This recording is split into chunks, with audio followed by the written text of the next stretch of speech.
elites building bunkers right now? The elites are almost exclusively the ones building the bunkers because they can afford it. So you're telling us right now that the bunker under Denver Airport exists? It exists. America is just within days, if not weeks, of a rebellion. There is a panic buy on bunkers right now, especially in the United States. But it's not just the USA, it's gone global.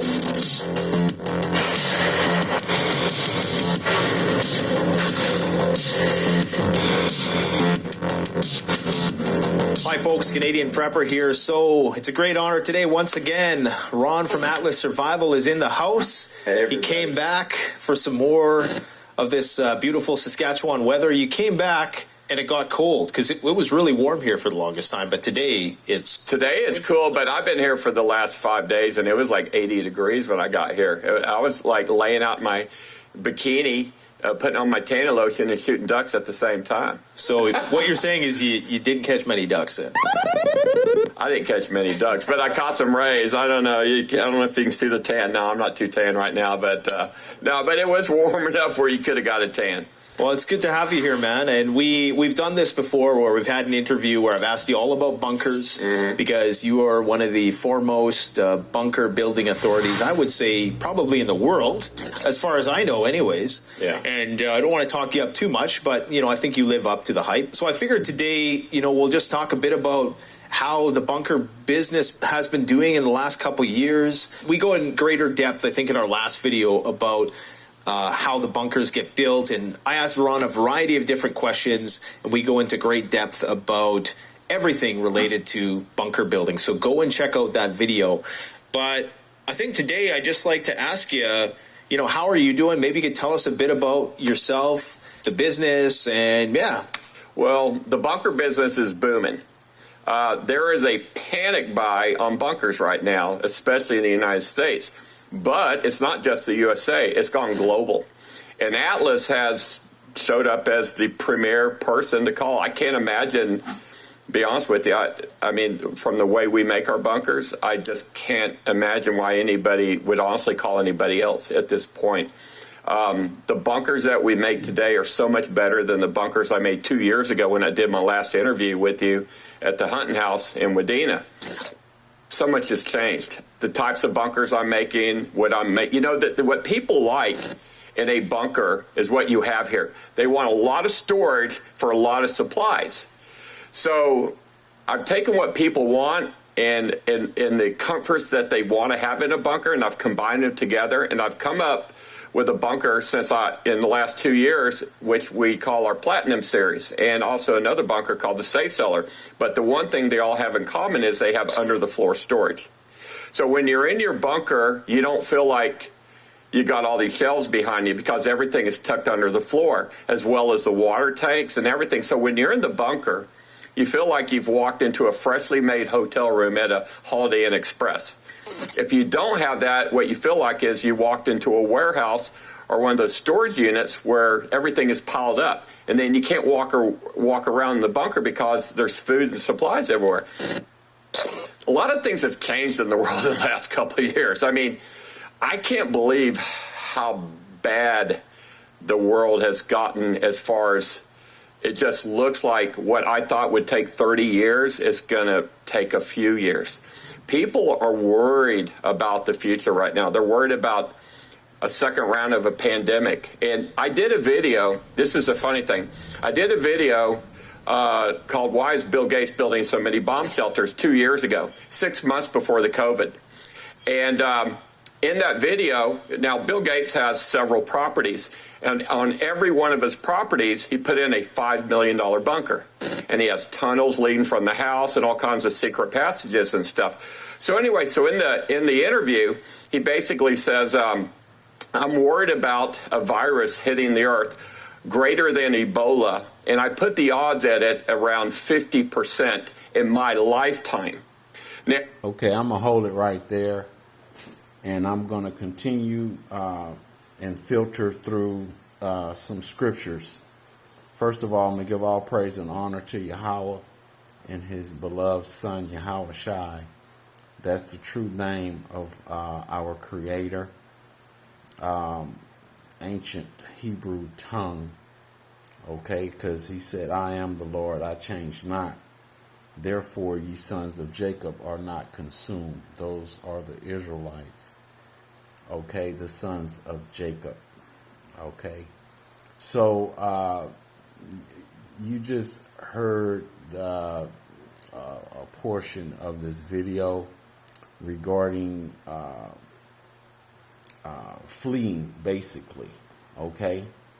All right, so let's open up with the book of Psalms, chapter 94 and verse 8. Understand ye brutish among the people, and ye fools, when will ye be wise? So let's get the definition of the word brutish. Okay, let's break that down. Definition: brutish. Okay, King James Version dictionary definition, brutish. And it reads, insensible, stupid, as a brutish man or men. Unfeeling, savage. Okay, let's get another one here. Okay, use the objective brutish to describe someone who is so cruel or violent that he seems more like a wild animal than a human. Okay, and it gives a sentence: a brutish king will be deeply disliked by his subjects. Someone who's brutish is uncivilized in some way. Okay, and I'll put that up on the screen right there. And what king, and because you king president, okay, is unliked? America, Joe Biden.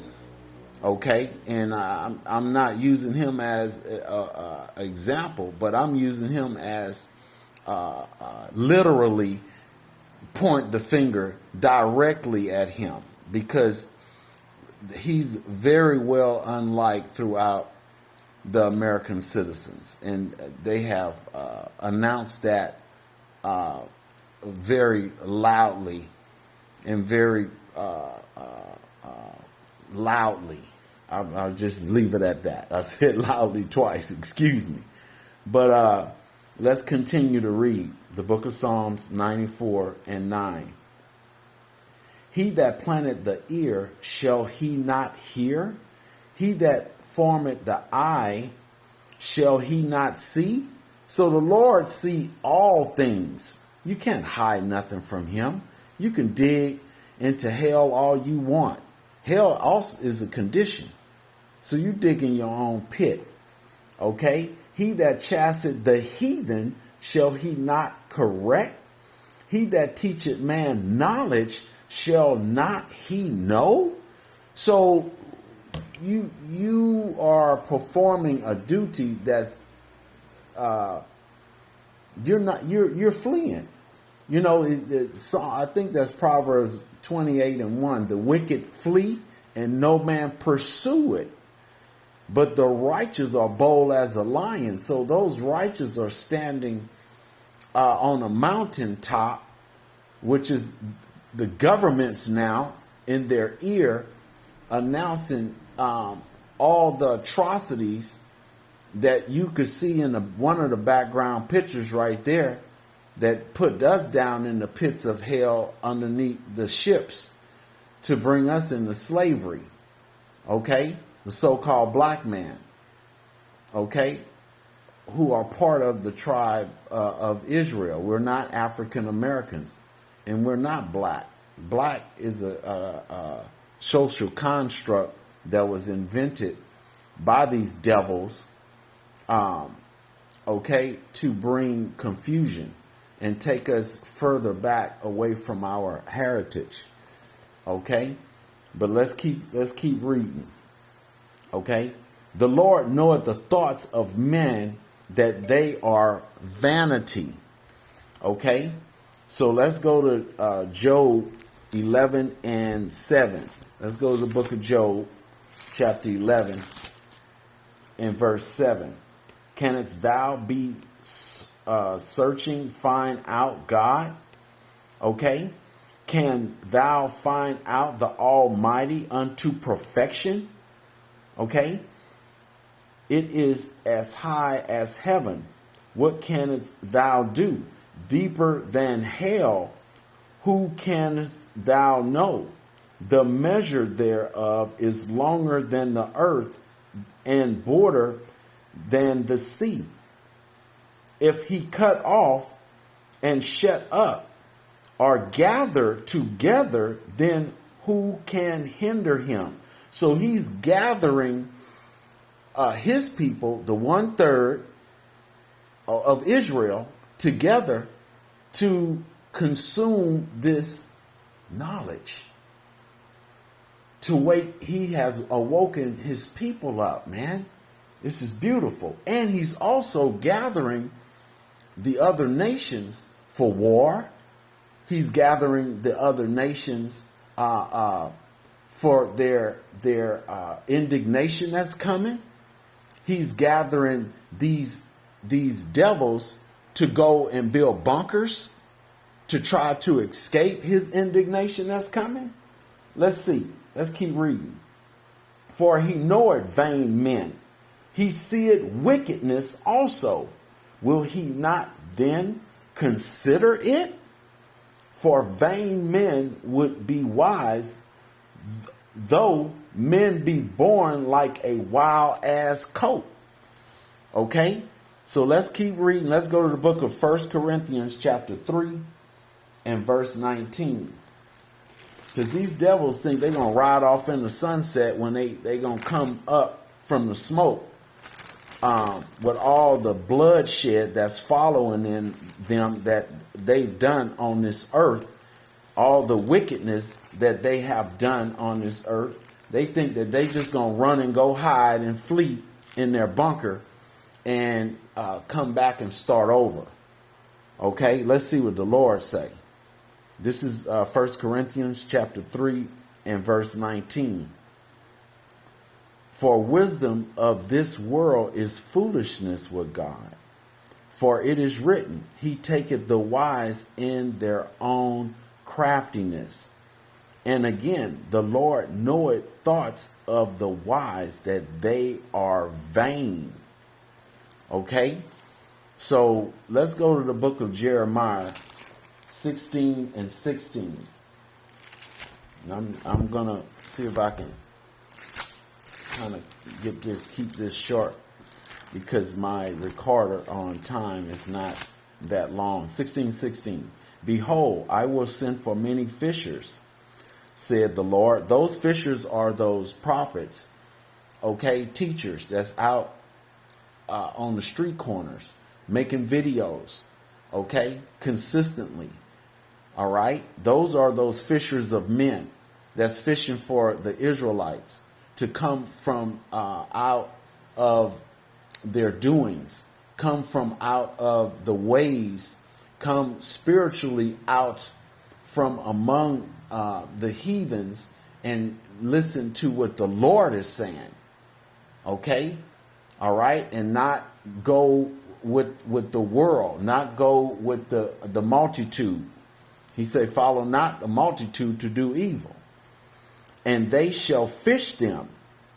And after will I send for many hunters. So what do a hunter do? Let's see if we can get that. Definition of hunters. Here's the definition of hunter. A person or animal that hunts. Okay. So a person or animal that hunts. All right. And that's to devour. Let's keep going. Salakia. All right. Okay. And it continued. He said, and afterwards will I send for many hunters, and they shall hunt them from every mountain and from every hill and out of the holes of the rocks. For my eyes are upon all their ways. They are not hid from my face, neither is their iniquity hid from my eyes. Okay? And first I will recompense their iniquity and their sin double, because they have defiled my land. They have filled my inheritance with the carcasses of their detestable and abominable things. Okay, so the Lord's inheritance is Israel. All right, and that's in the book of Deuteronomy 32. And read on down. I think that's 32 and 9. For the Lord's portion is his people, Jacob, and is the lot of his inheritance. Let's read that again. For the Lord's portion is his people, Jacob, is the lot of his inheritance. All right. So let's get another precept, and then I'm going to see if I can end this a little more swiftly here. Okay. So let's go to the book of Amos, chapter 9 and verse 2. Okay, because these devils are not going to escape their judgment, man. I tell you, you know, it's a beautiful thing to see, because they're scared. Period. Point blank. All right. This is Amos chapter 9, verse 2. Though they dig into hell, thence shall my hand take them. Though they climb up to the heavens, then will I bring them down. And though they hide themselves in the top of the caramel, I will search, and take them out thence. And though they be hid from my sight in the bottom of the sea, thence will I command the serpent, and he shall bite them. Who is that serpent? Let's go to the book of Psalms 104. I think that's 104 and 25 and 26. The book of Psalms, chapter 104. Let's see. Let's start at 25. So is great the wide sea, wherein are things creeping innumerable, both small and great beasts. There go the ships. There is Leviathan, whom thou hast made to play therein. Okay, so that's that great beast that's under the sea, that's going to rise up. Where do you think Godzilla come from? Or Godzilla, they call him, right? Where do you think that see, a lot of people don't realize that all these producers in Hollywood, they have to read the King James Bible from front to cover, okay, before they produce actively movies. All right, they use the Bible. That's where you think they get the superheroes from. Those are the 144,000 elect men, King David, men, mighty men. See, Esau takes things out of our Bible and use it, and what he does, he promotes his witchcraft, his sorcery, his falsehood through his propaganda. All right, and he make money off it. Okay, he make T-shirts, toys, and etc. A numerable amount of items. Okay, he promoted through his restaurants. This thing goes on and on. All right, so let's go to. Let's just end it there because of my time. I'm going to go to Revelations and end this thing and what's going to happen to them. Let's see. The book of Revelations, chapter 13. And man, they don't like this scripture right here. 13 and 9. If any man have an ear, let him hear. He that leadeth into captivity shall go into captivity. He that killeth with the sword must be killed with the sword. Here is the patience and the faith of the saints. I'm going to end it there. And I'm going to just say, Shalom.